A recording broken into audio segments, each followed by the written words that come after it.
Broadcasting live from the Albay PIO News Center, providing you the most exclusive news update from all over the province. This is News at 12. News at 12.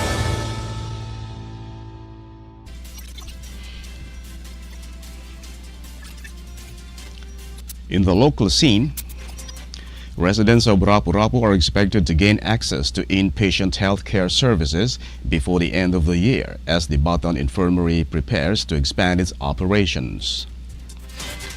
Governor Noel E. Rizal said inpatient services could become operational between November and December following the approval of Supplemental Budget No. 1 by the Sangguniang Panlalawigan of Albay. The additional funding will support the requirements needed to fully operate the facility as an infirmary hospital. The upgraded facility is expected to accommodate 10 to 15 inpatient beds and provide services including laboratory and X-ray examinations, emergency care, and maternity services. Housing for doctors and nurses will also be available to help ensure continuous health care delivery on the island. Governor Rizal said the expansion will allow residents to access essential medical services closer to home and reduce the need to travel outside Rapu-Rapu for basic health care. The infirmary has already served more than 6,000 patients and is expected to further strengthen the healthcare services in the municipality.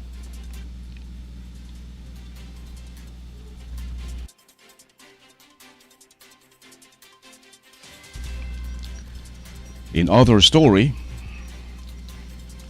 the provincial government of Albay has assured continued support for 67 informal settler families in Barangay Orosay who are facing a court-ordered eviction. Governor Noel E. Rizal and provincial officials recently met with the affected residents to discuss their legal situation and options available to them before the scheduled eviction. Officials emphasized that relocation requirements under the Urban Development and Housing Act must be observed and that affected families should be guided through the proper legal process. The provincial government has also referred the residents to legal counsel to help them explore available remedies and protect their rights. Governor Rizal said the families will likewise seek assistance from the city government of Legazpi, which has jurisdiction over the property involved in the case. Provincial officials reaffirmed their commitment to providing guidance and assistance to the affected families as they address the issue through legal channels.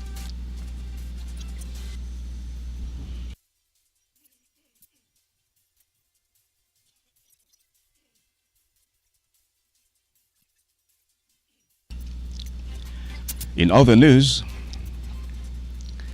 Albayanos will soon have easier access to a range of government services through a one-stop information shop scheduled on July 28 at Ayala Malls, Legazpi. The one-day activity will run from 8 a.m. to 5 p.m. and will bring together several government agencies in one venue to serve the public. Among the services available are free legal consultation, notarial assistance, national police clearance processing, firearms licensing services, and PhilHealth Yakap registration. The event will also feature products made by persons deprived of liberty under the Bureau of Jail Management and Penology, which will be displayed and offered for sale. Organizers said activity aims to make government services more accessible and convenient by allowing residents to complete multiple transactions in a single visit.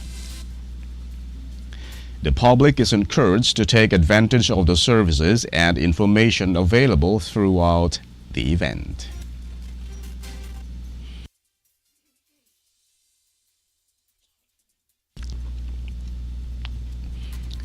In the national scene,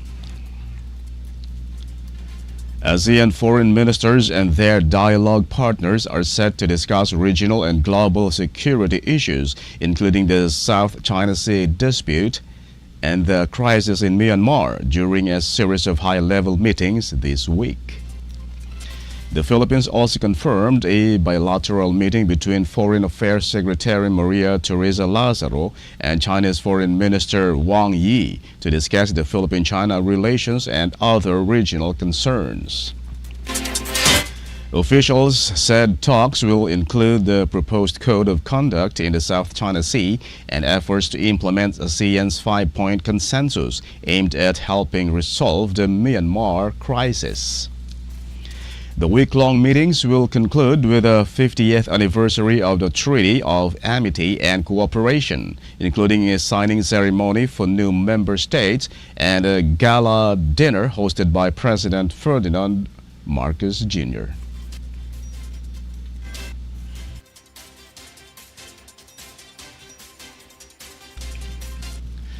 In other story, Malacanang said President Ferdinand Marcos Jr.'s fifth State of the Nation address on July 27 will feature a simple yet dignified program. The palace said there will be no celebrity directors or big-name performers, as preparations are being coordinated with the House of Representatives.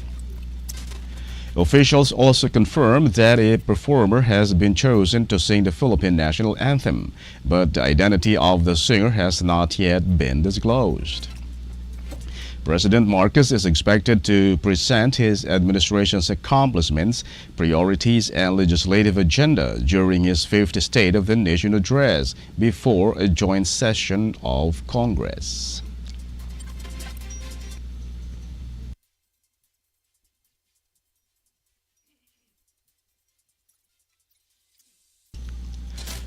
In other news, President Ferdinand Marcos Jr.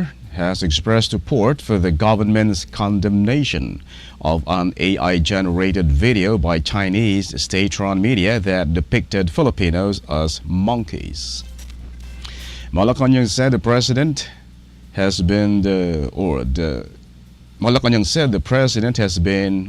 seen the video and was briefed by the Secretaries of Foreign Affairs and National Defense, stressing that the offensive portrayal is unacceptable to Filipinos.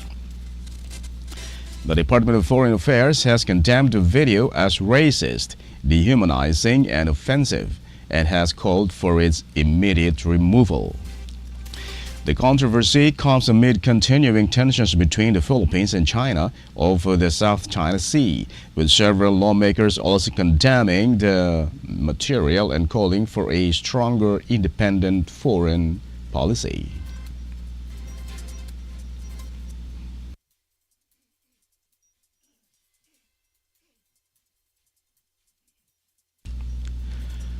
And in the news outside the country, Japan is strengthening sustainable tourism and environmental protection on its island through conservation programs, eco-friendly transport, and community-led initiatives.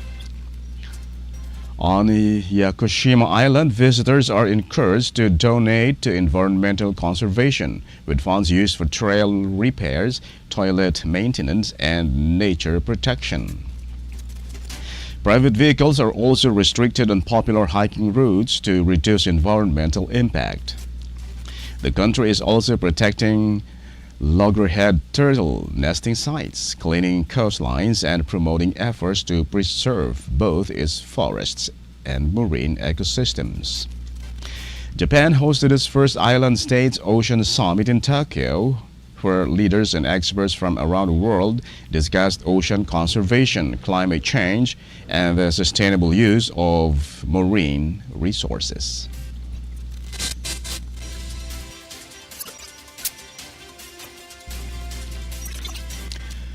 In other story, the United States has carried out a third round of military strikes against Iran this week, following another attack on a commercial ship in the Strait of Hormuz. The U.S. military said about 140 Iranian military targets, including missile sites, drone facilities, naval assets, and communication systems, were hit during or using precision-guided weapons. Washington said the latest strikes were in response to an alleged Iranian missile attack on a commercial cargo ship, which left one crew member missing and caused major damage. Iran, however, maintained that its forces fired only a warning shot. Iran has since announced the closure of the Strait of Hormuz until further notice, as diplomatic talks to ease the conflict failed to reach an agreement.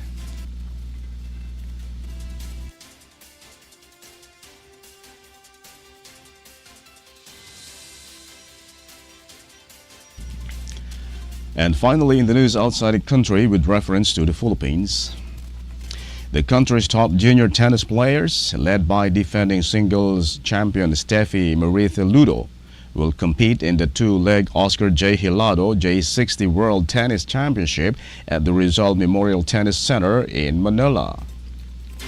The tournament will feature under 18 players from several countries, including Thailand, Indonesia, India, China, Australia, Chinese Taipei, South Korea, Malaysia, and Hong Kong, with world tennis ranking points at stake.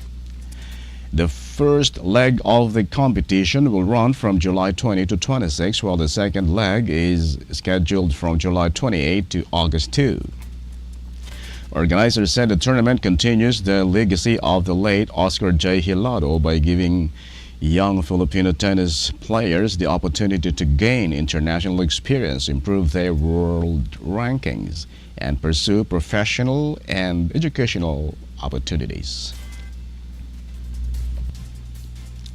And that's the news at 12, July 21, 2026. We'll be back tomorrow for more news updates. Thanks to our news writers, LJ Lorejo and Ian Buitre.